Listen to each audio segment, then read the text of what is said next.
Hola de nuevo, chicos.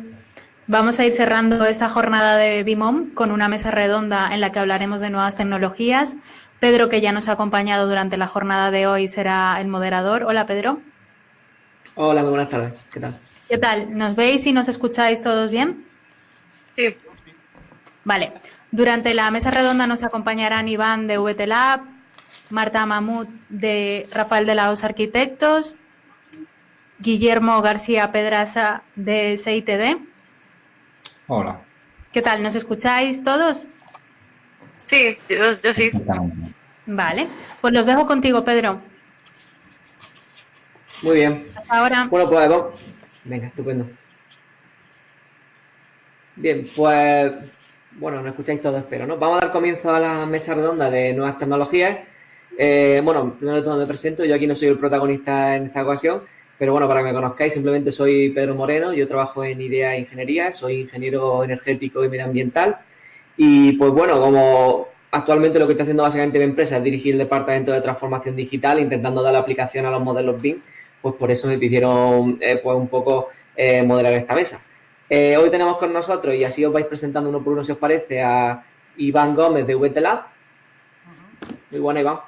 Hola, bueno, pues yo soy Iván Gómez, como acaban de decir, soy el CEO de VT Lab, que somos una empresa especializada en integrar realidad virtual y realidad aumentada en BIM para procesos de productividad y un poquito más. Muy bien. Tenemos también a Guillermo García Pedraza de CITD Engineering and Technologies. Hola, Muy buena, buenas Guillermo. tardes. ¿Qué tal? Muchas gracias por contar con nosotros este año en la mesa redonda. Y bueno, yo soy arquitecto, soy jefe de operaciones del Departamento de Transformación Digital de CITD. Y bueno, estamos enfocados en precisamente eso, implantación BIM, consultoría BIM y sobre todo tecnológica, un poquito más allá del BIM. Muy bien, y para terminar tenemos a Marta Mamut de Rafael de la Hoz Arquitectos. Hola, buenas tardes. ¿Se oye bien? Que hemos tenido muchas pruebas esta tarde y no sabía si se oía bien o no. Muy bien, se te oye. Pues sí, yo soy Marta Damut, soy BIM Manager en el estudio Rafael de la Hoz Arquitectos y bueno, soy la encargada de implantar la metodología BIM a todos nuestros proyectos. Muy bien. Bueno, pues si os parece, hemos preparado 10 preguntas. Como vamos un poco justo de tiempo, lo que vamos a hacer va a ser que voy a repartir cada pregunta a dos ponentes, que eso no quita que si el tercero, lógicamente, tiene algo que aportar, por supuesto que lo diga, pero es para focalizar un poco más y que nos dé tiempo a recorrer toda ella, ¿vale? Empezamos por la primera que os planteaba, que quería saber un poco cuál creéis que es la cualidad más determinante que ha de tener un profesional o una empresa BIM para afrontar el nuevo reto de la transformación digital y de la industria 4.0. Esta pregunta se la voy a lanzar a Marta y a Guillermo. Vale, perfecto. Pues, ¿empiezo? Sí, por favor, Marta. Bueno, pues yo creo que al final la implantación de una nueva metodología o de una nueva tecnología, da igual de qué tipo sea, lo más importante es la adaptación al cambio. O sea, lo más importante es tener un carácter resiliente porque se aventuran cosas que todavía no se han hecho y no sabemos si van a funcionar o no. Entonces, tenemos que aprender a trabajar un poco con la incertidumbre y tenemos que acostumbrarnos a que hay cosas que van a salir bien y hay cosas que van a salir mal. Entonces, lo que yo opino es que la adaptación al cambio, es un camino, no un destino. Entonces, todo este proceso tenemos que saber llevarlo de la mejor manera posible. Totalmente de acuerdo. Además, yo creo que es importante buscar la sostenibilidad, ¿no? Lo que es como ese equilibrio entre lo que decides invertir en el momento y lo que tú ves que en un futuro va a tener que invertir para, al fin y al cabo, ser capaz de reciclarte. ¿Tú, Guillermo, qué te parece el tema? Muy en línea con lo que comenta Marta. Yo creo que hay que tener mucha pedagogía, mucha paciencia y que nadie quede atrás. Es decir, esto al final tienes que trabajar para que todo el mundo dé un paso adelante.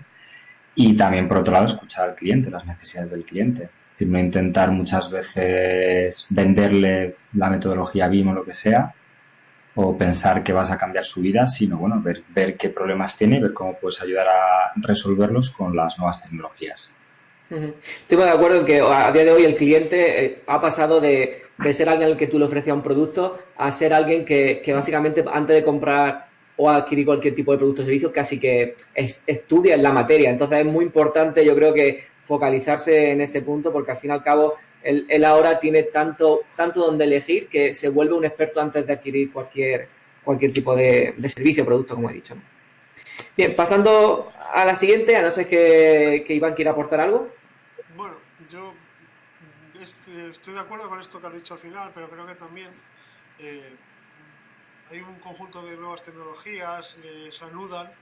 Creo que hay que tener una componente bastante importante de curiosidad e imaginación y conocimiento del Totalmente. sector para crear esos nuevos modelos de negocio que el cliente ni siquiera sabe ni entendemos y que se van a crear.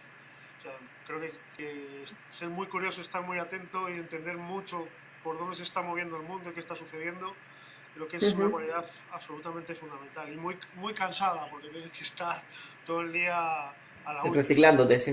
Ujú. Sí. Totalmente. Bien, pasando a la siguiente pregunta, que va más o menos en el mismo sentido, ¿no? ¿Creéis entonces que la innovación ha pasado de ser como algo que antes no era recomendación dentro de la empresa a casi una obligación a día de hoy? Por ejemplo, tú, Iván, sigue en la línea que me estabas comentando. Bueno, yo creo que, o sea, creo que nosotros trabajamos con muchísimas empresas grandes y siempre digo que trabajamos con el departamento de, uy, uy, qué miedo que viene la tecnología, es el departamento, ¿no? O sea, para transformación digital, transferencia digital, no sé qué, Incertidumbre. uy, cómo lo hago esto que viene, pero, y parece que tienen que innovar por obligación, ¿no? Bueno, creo que hay gente empresas que son innovadoras y luego empresas que tienen que conocer muy bien tiene que conocer muy bien su negocio y saber exactamente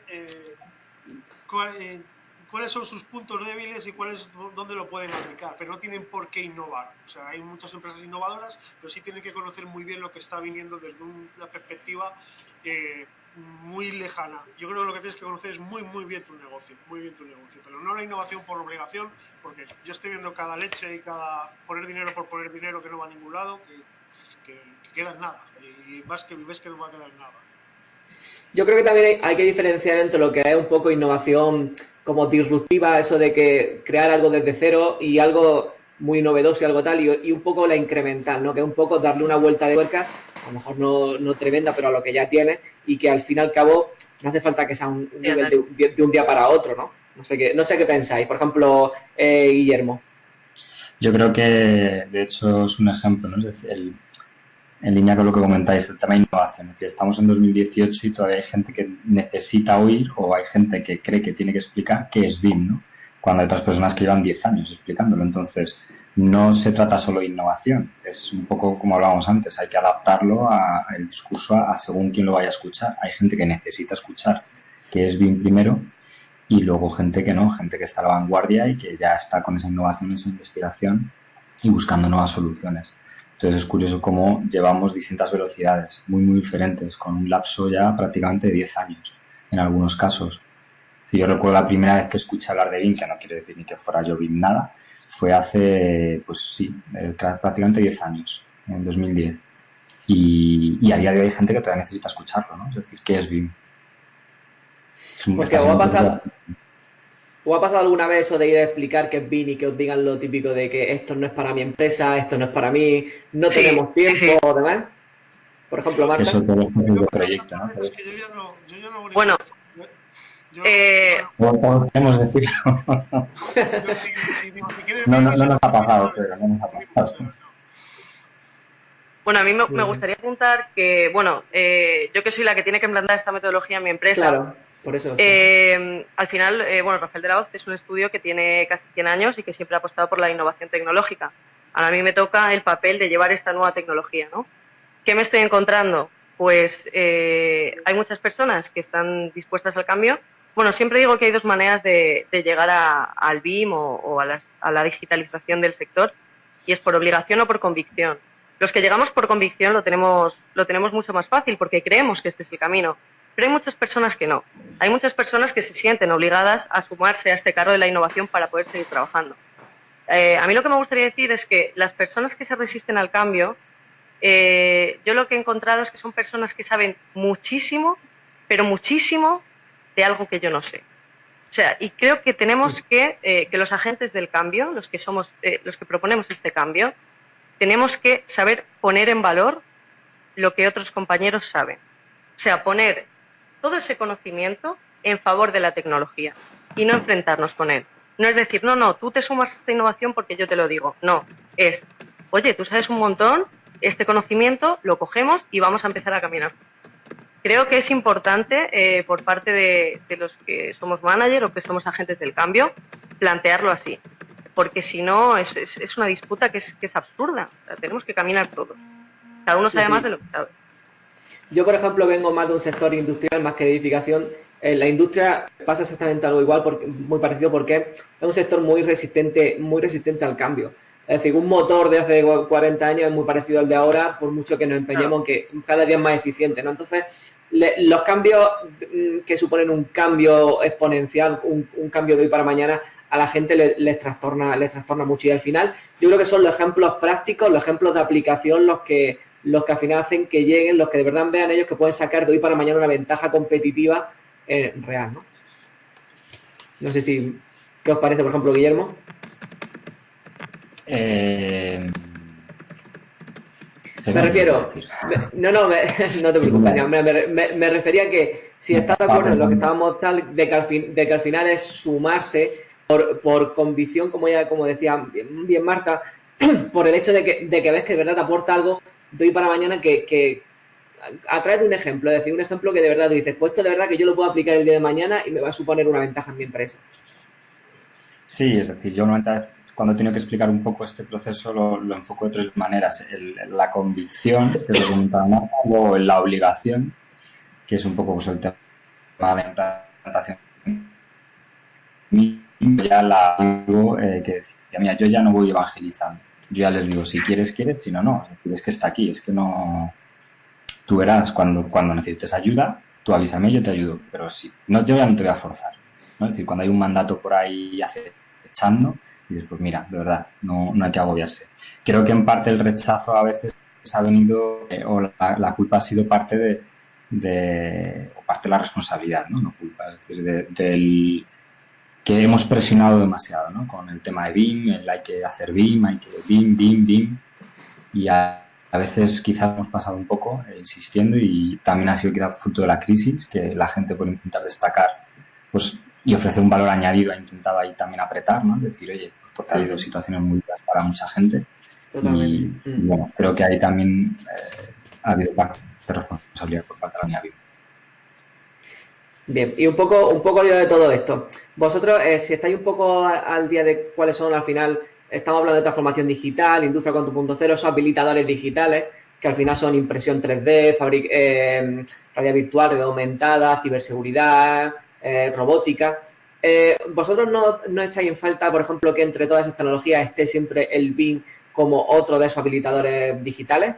Por ejemplo, te lo digo a ti, Iván, que tú que trabajas con realidad virtual y demás, está al día mucho de lo que comento. Yo, es que para mí el BIM, sobre todo en construcción y edificación, y ingeniería de cosas grandes, de civil, para mí es el vehículo para esa digitalización. O sea, creo que todo lo demás es el contenedor que va a coger todo lo demás. O sea, es como si no existiera el BIM tendríamos que inventarlo para hacer esta digitalización. Entonces, no se trata o sea, creo que tenemos que saltar el concepto de BIM como modelado. Sí, modelar está muy bien, pero a nosotros nos preguntan muchas veces, ¿vosotros qué sois? Nosotros somos una empresa BIM, no modelamos, pero somos una empresa BIM. O sea, hacemos realidad virtual y aumentada basada en BIM. Es una patita más del BIM, es un vehículo para transformar el sector y para hacerlo más productivo simplemente.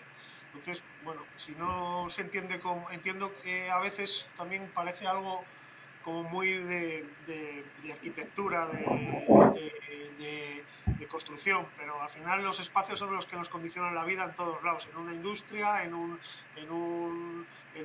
tu puesto de trabajo, en tu casa, y el BIM nos da esa posibilidad de meter los procesos, de meter todo ese gran contenedor que hila todo. ¿Vosotros creéis que si se separara y se definiera como una de esas tecnologías pasaría a tener mayor reconocimiento? Me refiero, por ejemplo, si una empresa hace robótica, hace AGV, hace robots autónomos, lo que sea, está claro que todo el mundo sabe lo que hace y ve que un negocio que está muy claro a qué se dedica, cuál es su fin y lo que persigue, ¿no? Como el BIM no está ahí, yo creo que a lo mejor la gente lo ve como una parte que hace falta hacer, o sea, como un modelado, pero como tú bien has dicho, como el modelo que hace falta hacer para el resto de tecnologías, pero no lo considero una tecnología. ¿Creéis que a lo mejor si trabajáramos en que se definiera como uno de esos habilitadores, llegaría el momento en que se estandarizaría más su uso? Esta pregunta se la lanzo, por ejemplo, a Marta. Bueno, yo creo que pues uno de los problemas es eso, que cuando dices BIM, hay gente que te dice BIM es trabajar con Revit, o BIM es modelar, o BIM es... y no tiene absolutamente nada que ver con eso. O sea, al final el BIM es una metodología de trabajo que se preocupa por todo el ciclo de vida de un edificio, inmueble, infraestructura, por todo el ciclo de vida. Todo el ciclo de vida incluye mantenimiento, no incluye solo la fase de diseño, la puesta en obra, no. El 80% del ahorro de el 80% de la rentabilidad que se saca con un modelo BIM o con una metodología BIM se produce en fase de facility management, fase de mantenimiento. Y eso es algo que todavía no está para nada explotado. El día que el cliente sepa que tú, por trabajar de esta manera desde el inicio, por haber previsto ciertas cosas desde un principio y haber previsto que tu edificio se va a hacer de una cierta manera, el día de mañana tus hijos y tus nietos van a estar ahorrando en este activo inmobiliario que tú tienes. Eso es fundamental. Definir que el BIM es una metodología de trabajo para todo el ciclo de vida de un elemento construido. Yo ahí discuto un poco. Cuéntanos, Guillermo. Por desgracia, yo antes era un ferviente creyente de que el BIM y el Facility y tal, veo que a día de hoy hay pocos referentes de práctica que se hayan puesto en marcha. Creo que no hay datos suficientes para sacar números. Y yo, por la experiencia que tengo y lo que hemos visto y hemos intentado muchas veces vender a clientes o transmitirles, el BIM es un commodity para ellos. No entienden que les haga falta, menos aún el modelo, el tema del Digital Twin. Sí, un poco los datos y la estructura que hay detrás, ahí sí que hay. Y ahí yo creo que es donde se ve el salto que hay a la industria 4.0 y el salto digital que tenemos que dar ahora, ¿no? Es decir, ya no tanto el BIM para el Facility, sino esa digitalización para el Facility. No discrepo con Marta, sino que lo matizaría. Disociaría un poco. Ahora lo que vemos, por ejemplo, nosotros de un tiempo a esta parte estamos trabajando temas de, pues fíjate, casi más con GIS que con BIM, para temas de gestión de activos y tal, y experiencia de usuario en algunos edificios, interior mapping y demás. Y claro, ahí realmente a mí el modelo me aporta relativamente, no te digo poco, pero quizá no es lo más valioso, ni mucho menos. Es decir, puedo perfectamente hacer una integración con una interfaz que sea un plano 2D de AutoCAD, perfectamente, o un mancha de colores, simplemente. Y sobre eso ir viendo cómo se mueve la gente. Y de ahí ya me meto en el tema de Business Intelligence y cómo se gestionan los datos que yo voy recogiendo con sensores y demás, ya sea RFID, Bluetooth, NFC, Sigfox, lo que sea. Entonces, ahí yo veo que llega un momento también que digo, yo como arquitecto, digo, a mí esto ya me empieza a quedar un poco grande, ¿no? Porque yo me he formado como arquitecto, ya para mí requiere un reciclaje que va mucho más allá del BIM y que se me escapa. Entonces, pues digo que al final el tema del facility y de cómo explotar esa parte del ciclo de vida, todavía hace falta mucho trabajo. Y ya si te metes pues temas de inteligencia artificial y machine learning, que hay mucho potencial. Hace poco presentamos una licitación para el tema de recogida de basuras, sensorización, camiones, contenedores, para optimizar rutas, optimizar en función de cómo se van llenando y tal, y cosas así. Entonces, hago uso de datos, hago uso del GIS más que del BIM, y en cualquier caso como que ya se me escapa, ¿no? Un poco del BIM y de todo lo que he aprendido, que puede estar bien o mal, de BIM. Yo lo que sí considero es que no os parece que a lo mejor, porque quería preguntaros que qué medidas se pueden tomar al final para introducirlo en el cliente final y la importancia, ¿no? Yo, al hilo de lo que estáis comentando, lo que sí veo es que a lo mejor el modelo BIM sí que puede ser una fuente, como donde se vuelque toda la información del mantenimiento, de facilities, como decir, y a través de una interfaz muy intuitivo para cualquier usuario. Me refiero, a día de hoy estamos acostumbrados en que cada fase se utiliza un software distinto, un software muy específico que requiere años de aprendizaje. A lo mejor una de las maneras, y esto lo pongo ya sobre la mesa para ver qué os parece, es que se utilizará el modelo al final como un gestor de toda la información del día a día del edificio, ¿no? Por ejemplo, Iván, ¿tú qué te parece Bueno, el tema? a colación de lo que decías antes y también con esto Ujú. uniéndolo, cuando decíamos es que el BIM no se entiende como una tecnología, quizás el BIM es tan grande que es un concepto. Los conceptos son más complicados de entender y la robótica es un concepto que es mucho más físico. Y entendemos que un robot, tenemos Justo, un sí. humanoide en Ujú. la cabeza y esto es mucho más sencillo. Creo que el BIM es tan grande que lo que nos hace falta son productos específicos, ¿vale?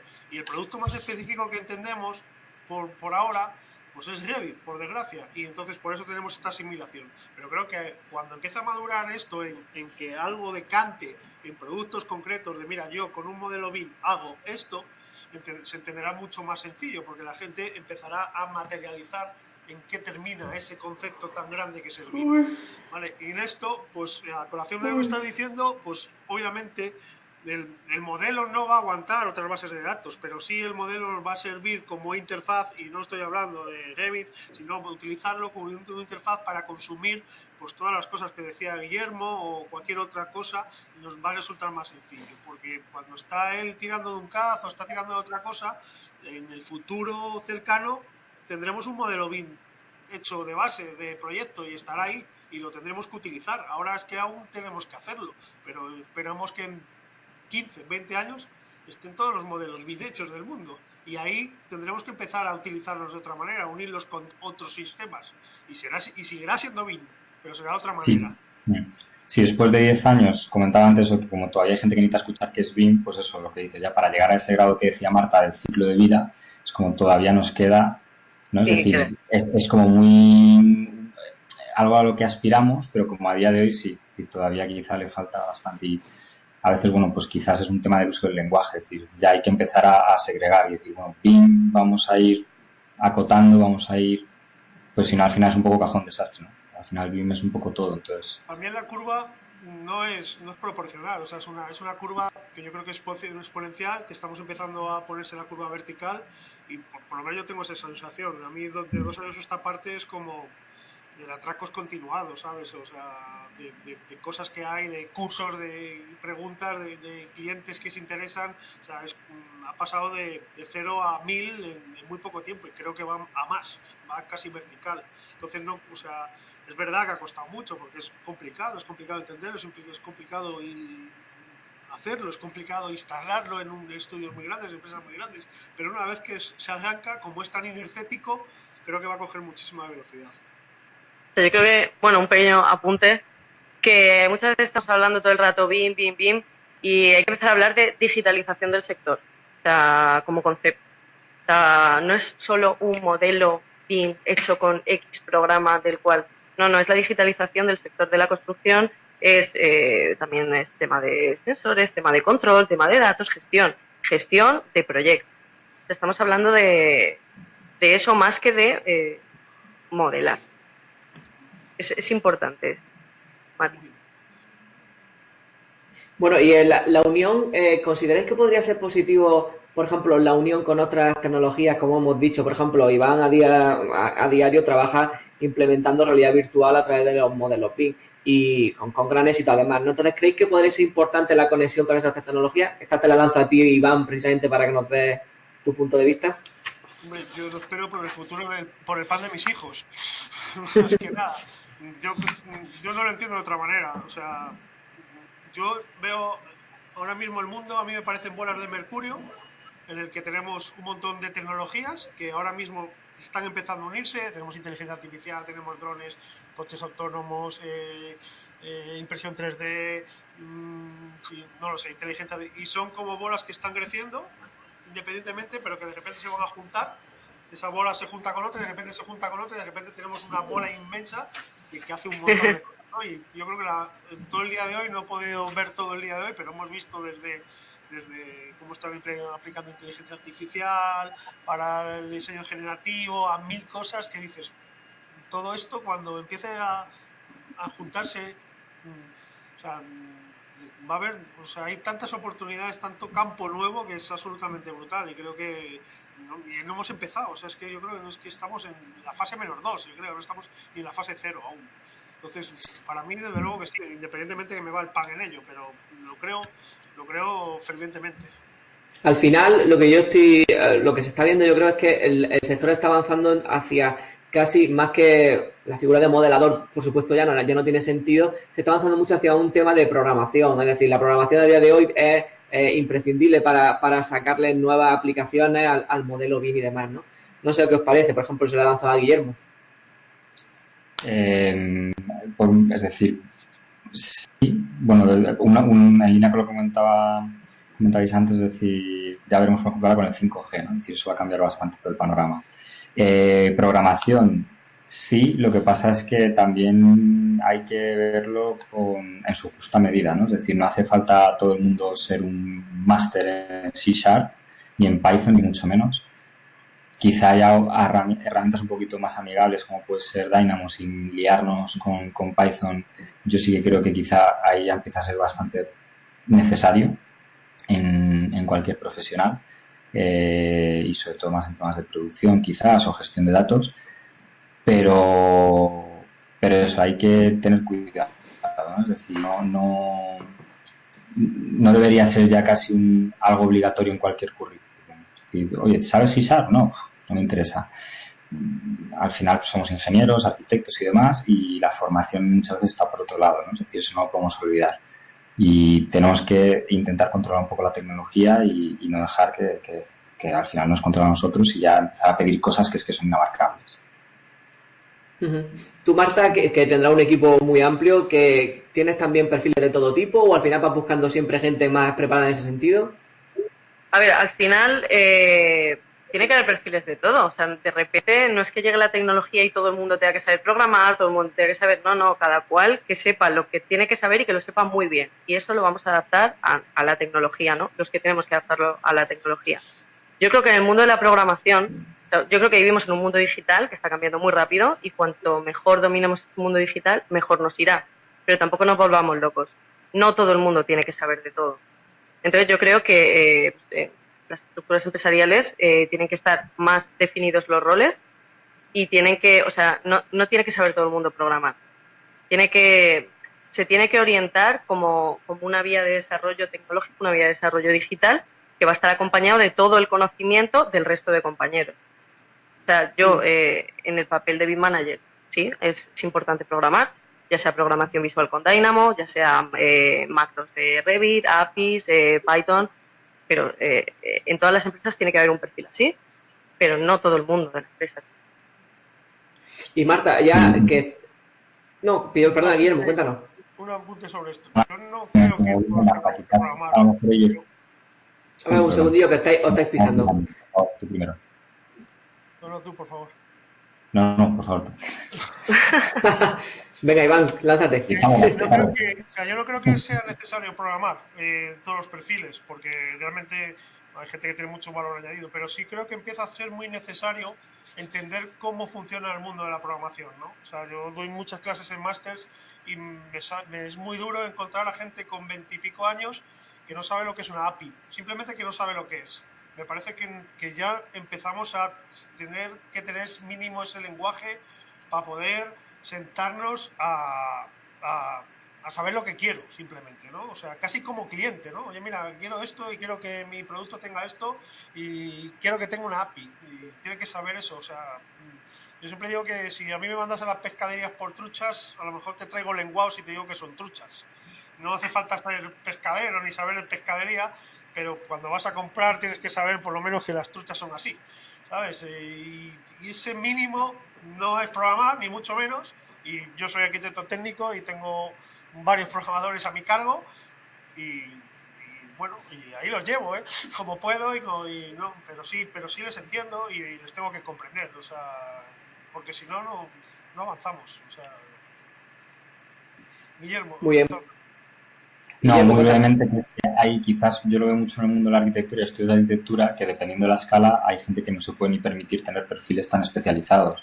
E incluso a veces estudios pequeños que a mí me han preguntado, dice, pero yo cómo me meto en BIM, ¿no? Es decir, yo no puedo asumir, ¿cómo asumo el coste, ¿no? Que va en línea con una de las preguntas que ha hecho uno de los oyentes. Pues eso, es decir, hay estudios que quizás se pueden permitir tener a un programador específico dedicado y hay otros que no. Entonces también a veces es ofrecerles opciones, ¿no? Quizás recurrir a servicios de consultorías o tal, pero bueno, es un tema de escala también. En este sentido, ¿también valoráis vosotros que los perfiles que busquéis tengan conocimientos en temas de 4D, 5D, es decir, control de tiempos, costes, eficiencia energética, incluso que haya hecho conexiones con temas de IoT, se lo ha llevado al tema de Smart City? ¿Lo valoráis? ¿En qué proporción? Es decir, ¿cómo de importante es que un profesional, igual que por lo menos le suena algo de programación, que sepa algo de todas esas dimensiones? Por ejemplo, Marta, tú que también... Bueno, yo creo que por supuesto es un valor añadido el conocimiento de, bueno, de cómo funciona ahora mismo la tecnología, la digitalización, gestión de tiempos a través de, bueno, de las nuevas herramientas que vamos teniendo, pero lo mismo que hemos dicho antes, depende muchísimo del tipo de proyecto, depende muchísimo del tipo de empresa y depende mucho de la ambición que se tenga, o sea, creo que no hay una regla general. O sea, creo que lo que hemos hablado al principio de lo más importante es la adaptabilidad. También la adaptabilidad dentro de tu empresa. Tú tienes que saber cuál es tu target, tú tienes que saber cuál es tu línea de desarrollo. Y por supuesto que hay perfiles que ahora mismo ni conocemos ni contemplamos, pero que seguramente serán determinantes en el futuro, pero tenemos que saber cuáles encajan con nuestro modelo de negocio. Pero estaréis de acuerdo en que, por ejemplo, para hacer una aplicación, que digo, una simulación energética sobre un modelo, el modelo tiene que tener una serie de propiedades, luego el que hace el primer modelo 3D BIM tiene que tener esos conocimientos de para qué se va a utilizar para darle la necesidad para darle las características que se precisan, ¿no? Entonces, yo al fin y al cabo sí que considero un poco que como bien decía Iván, algo tiene que sonarlo, por lo menos una mínima formación tiene que tener, ¿no?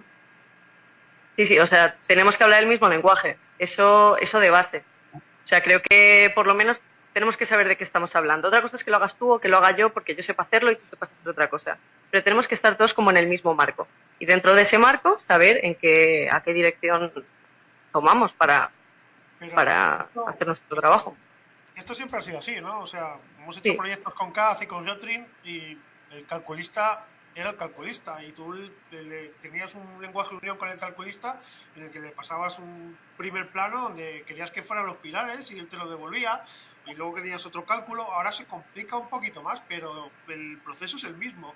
Hay alguien que conecta todo, que tiene que tener una idea para comunicarse con otros especialistas. Lo que pasa que la complejidad también de la sociedad es mucho más tremenda y necesitas saber más o necesitas unirte con más gente para hacer algo más grande, pero no es muy distinto a como era antes, ¿vale?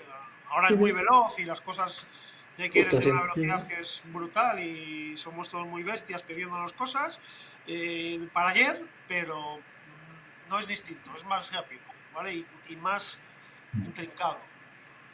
Sí, ahora quizá la sociedad genera más conocimiento y eso pues un poco a todos nos está cambiando. Yo he visto coexistir el modelo tradicional más de delineante y calculista y ellos decirte básicamente que el BIM no va con ellos, es decir, que ellos no, a mí no me afecta. Y luego luego otros que están haciendo el esfuerzo y claro, de un tiempo a esta parte lo que ves es que al antiguo delineante le está exigiendo aprender cosas que quizá ya no estaban en su campo y al calculista también, ¿no? Es decir, tiene que haber más puntos en común y más puntos de encuentro. Pero es curioso esto que hablas. Antes había una figura, cuando se hacían proyectos, cuando yo empecé, que se estaba muriendo porque empezaba el CAD a tener fuerza, que era el delineante proyectista. Y era un delineante que era la leche. O sea, era un tío que le dabas 3 planos y te sacaba un proyecto entero con todos los detalles, con todo. Eso se perdió con el CAD, porque empezamos a copiar los detalles de uno a otro y yo que salí, empecé a hacer proyectos de cero y no tenía ni idea. Pero ahora el modelador a mí me parece una figura muy muy complicada y se parece mucho más a ese delineante proyectista que tenía conocimientos de todo, porque además está haciendo la base sobre la que va a sustentar un árbol gigantesco, que como hagamos esa base mal, pues van mal y a lo mejor tenemos que recuperar, oye, el modelador es un tío importante o tiene que estar muy bien acompañado y muy bien asesorado, ¿no? Entonces, no lo sé, a mí me recuerda a esas figuras que teníamos antes, ¿no? De gente muy sabia haciendo cosas muy importantes. Bueno, perdón, y muy bien orientado. O sea, yo creo que el modelador tiene que tener unas directrices claras de cómo se tienen que hacer las cosas y por qué. O sea, creo que esta fiebre del BIM que hace que un montón de gente trabaje en Revit de una manera bastante desordenada, me he encontrado en muchas ocasiones, digo, a nivel de, pues a lo mejor estudios pequeñitos que tienen dos modeladores y lo hacen como quieren. Bueno, el BIM es colaboración. Entonces, al modelador no le puedes dejar solo hacer lo que quiera porque haya dado 2 o 3 cursos de Revit. No, le tienes que dar unas directrices claras, tienes que estandarizar, tienes que normalizar. Por eso es muy importante la gestión del proyecto y la gestión de la producción de ese proyecto. Muy bien. Bueno, para ir cerrando, que ya se me echa la hora encima, lo que os voy a pedir, si os parece, para cerrar es que me comentéis desde vuestro punto de vista, qué os hace a vosotros, personalmente o a vuestra empresa, diferencial respecto al resto frente a vuestros clientes. Por ejemplo, Marta, empieza tú si quieres. Bueno, yo creo que el punto diferencial del estudio en el que trabajo, también hablando un poco de lo que hemos hablado todo el rato, adaptabilidad. Nosotros hacemos desde rascacielos, sedes corporativas, casitas de lujo, hacemos una gran variedad programática y la tecnología la llevamos en función del tipo de proyecto. O sea, desde hacer un análisis energético de un rascacielos para ver la irradiancia que le da cada vidrio, a poder hacer la gestión de costes a tiempo real de una vivienda unifamiliar de lujo. Por ejemplo, adaptabilidad, o sea, la tecnología llevada a las necesidades del cliente. Muy, muy interesante. ¿Y tú, Iván? Bueno, yo lo tengo fácil. O sea, realmente aún somos pocos y cobardes o muy locos los que hacemos realidad virtual y realmentada para BIM, para productividad, o sea, para soluciones de productividad. Hay mucha realidad virtual y realmentada para cuestiones de renders y cuestiones comerciales. Entonces, eso realmente es nuestro valor diferencial y además estamos convencidos de que va a ser un caballo de batalla muy grande y esperemos que pronto. A ver, mejor nos irá. Entonces, simplemente ese es nuestro valor diferencial. Seguro que sí. ¿Y tú, Guillermo? Yo diría, tenemos 2 departamentos, el de transformación digital en el sector de la ingeniería, construcción, y el otro de aeroespacial aeronáutica especializado en fabricación aditiva. Y un poco quizás las sinergias, sinergias, cada uno tiene su parcela más o menos, pero el espíritu un poco innovador que hay en general y detrás de cada uno de los departamentos, y empezando por nuestra directora, ¿no? Es decir, el arriesgarse, ¿no? Es decir, el ir siempre a buscar cosas nuevas y estar atento a eso, a los clientes, para ver qué cosas nuevas se pueden aportar para mejorar su negocio y mejorar su día a día. Pues muy bien, pues muchas gracias a los 3 por estar con nosotros esta tarde. Ahora entrará Carla, por si quiere hacer alguna pregunta más y Joaquín, ya lo veo, del chat. Vengo acompañada. Hola de Muy nuevo, bien. Pedro. Muchísimas gracias a los 4, ha estado súper interesante. La verdad es que no se nos había ocurrido una forma mejor de cerrar este evento. Ha sido una jornada completísima con muchísimos profesionales, representantes de empresa. Nos han acompañado casi 1000 asistentes durante todo el día, desde las 12 menos cuarto que hemos empezado. Y la verdad es que os queremos agradecer enormemente haber terminado la jornada así. Sí, muchísimas gracias a los 4. La verdad que 4 perfiles muy distintos y no quiero enrollarme mucho más porque sé que hay alguno aquí que se tiene que ir al teatro y entonces tampoco es plan de que se enfaden con él. Bueno, lo que ha dicho Carla simplemente, muchas gracias a vosotros, muchas gracias al resto de ponentes, muchas gracias de nuevo a los patrocinadores y a todos los asistentes, que lo único que nos queda es mucha energía de todo el evento para formar otro al año que viene más grande si es posible. Gracias a Y nada, nos vosotros. despedimos ya. Gracias a vosotros.